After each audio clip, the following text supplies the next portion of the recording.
ของเธอที่เธอให้ฉันมันเป็นหัวใจฉันคือคนไม่มีเยื่อใยที่ให้เธออ้างว้างและวันนั้นเธอคงเสียใจจนหมดทางจึงกลับหลังจากฉันไปทั้งน้ำตาแล้วความจริงก็ทำให้ฉันต้องมาเสียใจยิ่งนานไปยิ่งคิดถึงเธอคิดยิ่งหน้าไม่อายอย่าได้เธอขึ้นมาจะหาเธอได้ที่ไหนเพิ่งจะรู้ว่าฉันทำลายหัวใจตัวเองแค่คำว่าฉันเสียใจทดแทนกันไม่ได้สิ่งที่ฉันทำไว้เธอคนไม่ให้อภัยอยากให้เธอรู้แค่เพียงวันนี้ฉันร้องไห้เมื่อได้เห็นภาพเธอเดินไปกับเขาแค่เสี้ยวนาทีที่เธอเดินจากไปลับตาก็รู้ทันทีว่าคนไม่มีวันที่เธอกลับมาคนที่จูงมือเธอคนนั้นควรจะเป็นฉันหาวันหนึ่งแค่ฉันเข้าใจหัวใจตัวเอง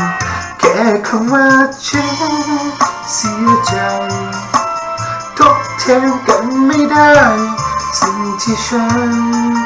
ทำไว้เธอคนไม่ให้อภัยอยากให้เธอรู้แค่เพียง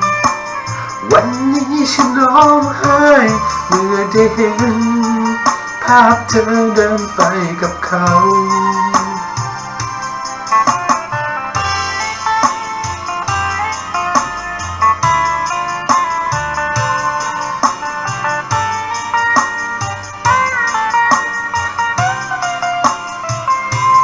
คนที่จูง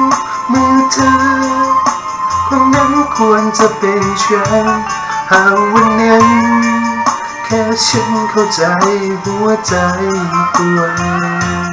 คำว่าฉันเสียใจทดแทนกันไม่ได้สิ่งที่ฉัน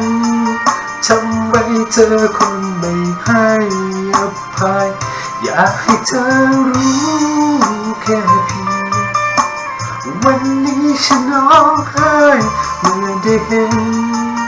ภาพเธอเดินไปกับเขาเสี้ยวนาทีที่เธอเดินจากไปลับตาก็รู้ทันทีคนไม่มีวันที่เธอกลับมาคนที่จูงมือเธอคนนั้นควรจะเป็นฉันหาวันนั้นแค่ฉันเข้าใจหัวใจตัวเองแค่วันนั้นถ้าฉันเข้าใจหัวใจตัวเอง